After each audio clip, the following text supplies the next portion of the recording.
I'm not really sure where I'm going to go with this.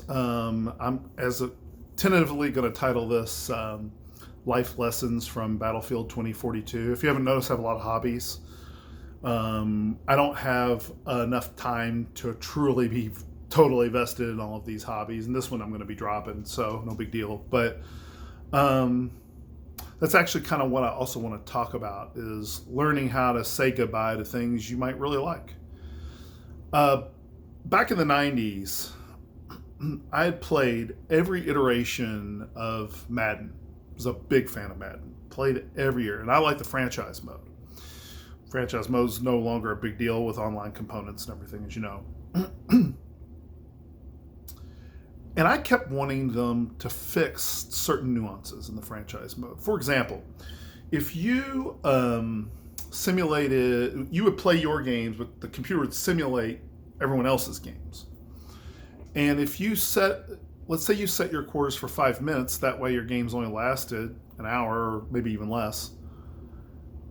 You might get stats like 1,000 yard season for a running back, or 100 yards rushing in a game for a running back. But as the game simulated your opponent's games, their time of possession would be more commensurate with what it might be in real life. So everything was real off. So, and then if you if you lowered their time of possession to simulate, then their stats would be too low. And I kept thinking they would fix this, and they never did. Now that's one example. There were many, many little things like this, and they never fixed them. And I remember thinking, oh, man, I'm not going to buy next year's. And then I would buy it, and I'd get bored in 2 weeks. And I'm not going to buy next year's. And then I'd buy it next year. It's the same game. Boring in 2 weeks. And I was like, finally, just forced myself. I'm like, no, I'm not giving them my money anymore. It's not worth it. I'm just not going to do it. Never looked back. That was a long time ago. So about 7-8 years ago, it had been about a decade. It was like 1998 or something. That was the last one I bought. I thought I'll give it another shot. Same problems. And I thought I was right. And I recognized a pattern. I had recognized a pattern.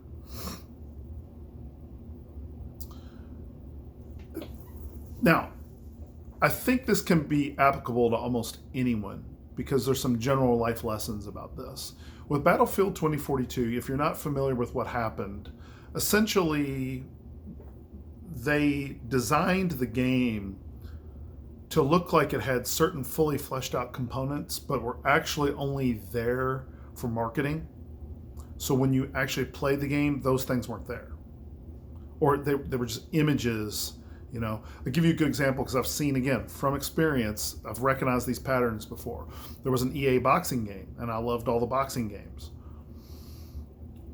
And I watched the developer one time give an interview for this one boxing game, and he says, we're going to have the way you can customize your boxer is going to be amazing. It's going to be one of the best we've ever done. He says you can change the color of their trunks, change the color of their gloves, and he goes, and you can change the color of their chest hair. And I was like, that sounds awesome, man. I can't wait to play this. So first thing I did, boy, was get in there and gear up to get my boxer. And you could change his trunk colors, his glove colors, and his chest hair colors.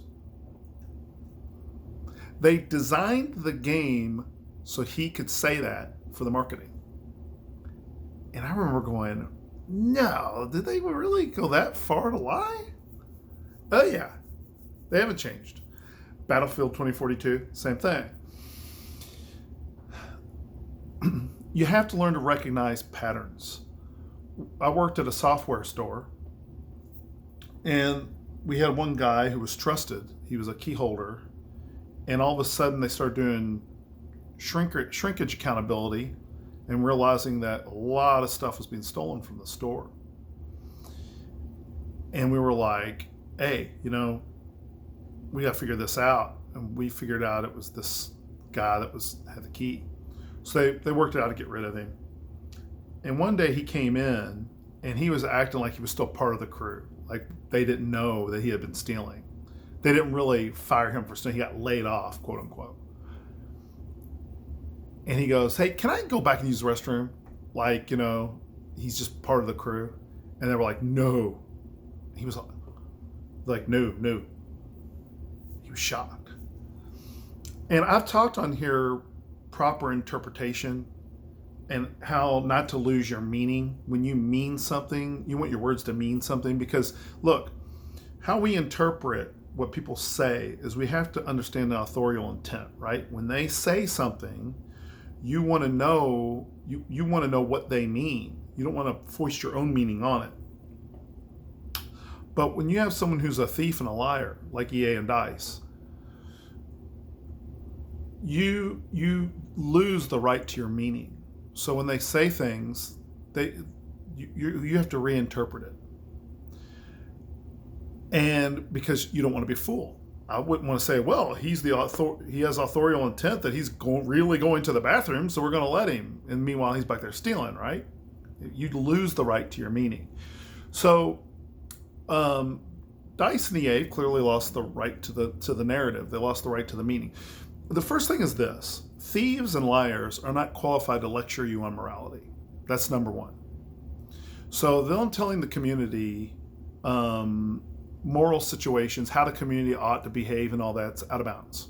They're not permitted to do that. You should call them out on that. The next thing is this: no one is more toxic to the community than EA and DICE, except for people who've threatened physical violence. Those are the most toxic. They're the bottom feeders. But right up above them is EA and DICE. They're the ones who are actually toxic. And what I've noticed with a lot of YouTubers is they're not reinterpreting the meaning of what these people are saying. They're being lied to constantly. And they believe it. They believe what these people are saying still. Like, it's so naive. You have to learn to read between the lines. One of the developers, I don't know his name off the top of my head, they went on a big, long, extended vacation. And when he got back from the vacation, all of the YouTubers were reading into what he was saying. And he said, I get back to the office and check social media and see that Battlefield players are pissed because we didn't do enough during our vacation. And there was all kinds of, I know, it's upsetting. And there was all kinds of responses to the meat of the text, but I was looking beyond the text because they're liars. I'm not going to believe anything they say. And he says, got back from vacation and checked social media. Now, you just worked on a game for 3 years. 3 years! And you're not curious what they're saying about your game? To the point, you need such a break from this game. It's such a great game, but you need such a break from it that you don't even check social media about it. You're not even curious.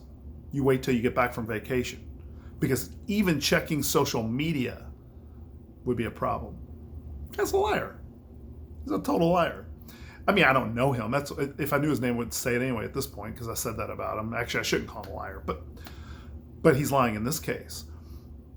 He either knew we were going to hate the game, right, which we know that's exactly it, and just was responding to social media, or literally did not check social media because he didn't want to know what people were saying about the game.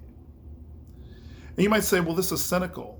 I don't believe it's cynical if you lose your trust, right? I'm not being cynical. If you're lying all the time, I'm just not going to believe you. One last thing I want to talk about, and this is getting in a little bit inside baseball. If you're not into Battlefield, you might want to turn it off at this point. But if you are into Battlefield, I want to talk a little bit about one technical issue that I think, again, YouTubers aren't looking into here, and it's reading between the lines, and that is the scoreboard. They've announced they're going to do a scoreboard, right? Now, what are the top 3 most important things in a scoreboard? Well, arguably number 1 is your score, but actually most people don't care about score. Most people care about kills. Let's be honest, right? So the number 1 thing probably should be kills. And the number two thing, because it's related directly to kills, is deaths. And of course, deaths aren't going to be in the scoreboard. And they're calling it scoreboard phase 1. Now, again, why are YouTubers believing these people? They're coming out, guys, just look at the past and see what you've done in the past with scoreboard. Just do that. Because they're flipping you the bird. They are flipping off the community. They're saying, look what we could do, but we're not going to do it. That's exactly what they're saying to you. I'm going to close with this. When DICE says, when they use words like toxic or toxicity, what do they really mean? What they really mean is not toxicity. They really mean community. No one's going to come out and say they hate the community, right? They're going to come out and say they hate toxicity. Sounds better. But why is it that everything they do both hurts, everything they do doesn't hurt toxicity, it hurts the community? No VoIP?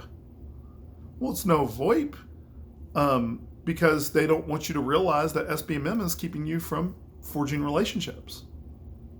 No scoreboard. Why is there no scoreboard? Because they don't want you to realize that the lobbies are changing over and over and over, and you're not having sequential games with friends. So if you had a guy teabag you earlier, then you want to keep fighting against him, he might not even be in the next lobby.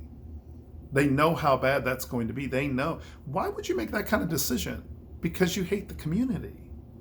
It has nothing to do with improving the game. It has everything to do. You think I can't, if I don't like my score, I've had times where I just didn't look at the scoreboard when I made a cup of coffee. Can you not mute VoIP? I do it for those morons on BF1 all the time, right? People on there playing their music I don't want to hear. I'll either get on there and play music I know they don't want to hear, or I'll mute it.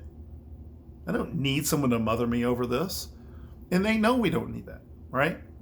They know we don't need that. Trust me, DICE can make a scoreboard that will blow your mind. The best scoreboard you've ever seen. They're trying to show you something. They're saying, hey, forget you. We're throwing the baby out with the bathwater. Now, I put a post on this on Reddit. It should be under Luthanius. It might be under Zuthus. I'm not sure, where I give expanded details on this argument. But don't think, I want to make one final point, I promise, if you've gotten this far. One final point. You may be tempted to think they wouldn't sink the Battlefield franchise to get rid of this community. Don't trust me, they would. Two things. If the game cannot go under can't find the threshold of minimum viable product, which is putting in the bare minimum for the most returns, they're not going to want to do the franchise anymore anyway. And I think that is an issue for this game. Number two, the book Disney War shows you that corporations, when they get really big, human ego and self-righteousness fit into all that. Okay? It's all right there. It's just corporate. And I think EA, DICE are doing the same thing. Also, don't separate EA from DICE. DICE is fully complicit in creating as much of the lie as EA is.